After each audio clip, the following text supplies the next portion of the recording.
Do you want to know what the next Ancient Egypt RP update will look like? We will be covering some of the confirmed features of the next update, what could possibly be in the game, and even some teased features to me from the staff in their official Discord server.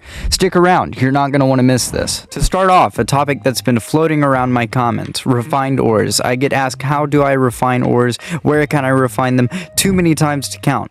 Well, the answer to this is it will hopefully be coming in the next update. I believe there are hints to this in the city in the form of this furnace thing right here. Kind of looks like a furnace where you may be able to put like ores to refine. Now when you go up to it, it does say buy weapons shop, but the place where you buy weapons is already over here, the sword store in the city. So who's to say that this isn't a nod from the devs to the new ore refining system that will be coming in the next update? By the way, this new mechanic is pursued. Oh no, I'm dying. I'm dying of thirst. Hold up. Man, I hate spinning my hard-earned devons. Oh no, I bought bread. Oh, where's the drinks? Why is it pineapple? Please. You gotta be kidding me. By the way, this mechanic is presumably going to make mining much more powerful by allowing you to make more money by refining ores. However, only when the update gets here will we know how much more powerful mining will actually be. Will there be an issue where it takes too long to refine ores so the profit meta is still the way to go? Or will there be a system where you can drop ores off at the refinery and go back down into the caves to mine? Will your ores stay in the refinery if you die? This truly brings so many questions to me than it does answers, but I'm sure the devs will figure it out. And what they don't figure out right away is sure to be refined, pun intended, shortly after release. The next thing I want to cover is a new teased usefulness to the priest class.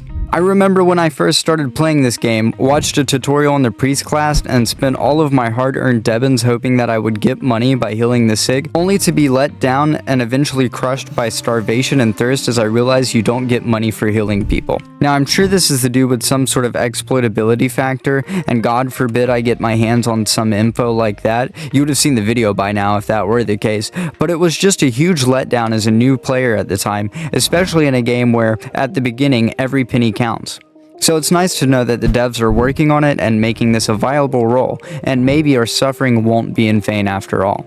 But once you do accept this is the case with the priest class and you take into consideration that the devs are working hard, and it is more than likely that it is for the greater good, it seems like a small bump in the road compared to our next topic. Cheaters, cheaters, cheaters. Now I took a brief step away from the AERP community to work on other content, but upon arriving back I have heard cheaters and exploiters have become a real problem for the community. And not the fun kind of exploiters or cheaters either. From what I've heard and seen in the screenshots, we have such exploits as killing every pharaoh over and over to dropping hundreds of thousands of devons. And don't pick up this money if you come across it, by the way. At best your devons will get reset to zero, and at worst you could find yourself in a permaban situation.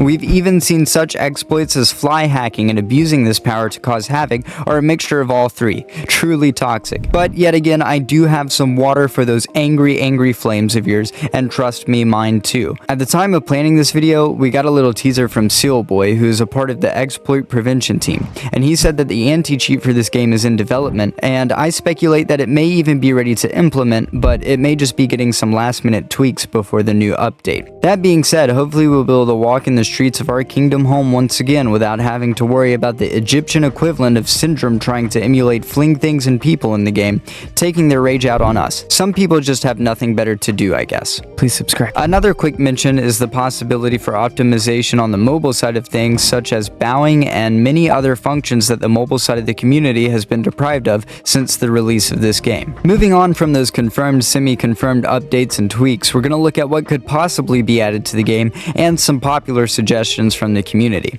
One idea I saw was the implementation of torches, which I think would be absolutely wonderful. I can't count the times I've been wandering around blind in the caves at night, or haven't been able to see the road. Some other notable suggestions include having multiple kingdoms with different rulers and armies that could fight each other. I think this is a really cool idea, but depending on where the devs go, I think the game will be a piece of art either way. Someone suggested horses and chariots, which I would absolutely love to see. I understand that the walking is the only only mode of transport because of what I assume balance between not being able to zip back and forth from the mines super efficiently and the whole dynamic between food and water. But come on devs, I'm tired of logging on to the game just to spend 5 minutes to walk into the city, buy my pickaxe, which has a cooldown of its own, and have to walk all the way down into the mines, all the way back up and across the map to get, if I'm lucky, less than half of the value of the items I mine for because the Pharaoh's being stingy. Maybe that was a rant and maybe I'm overacting, but oh well. One personal suggestion I have is implementing a system where you can poison food. I haven't thought out the specifics, but I'm sure it'd be fun to end Pharaoh's reign by giving him a bittersweet snack. If you want to see what the new map is going to look like and a bunch of things that the devs are planning to add for sure, then you should check out this video. I was able to get in their Discord live and record some of the things that they are for sure going to be adding, and we go over a lot of cool things. This has been Thumby, and if you've enjoyed the video, smack that subscribe button in the face with a cosif, and maybe show some love to the like button as well. And as always, have a great rest of your day.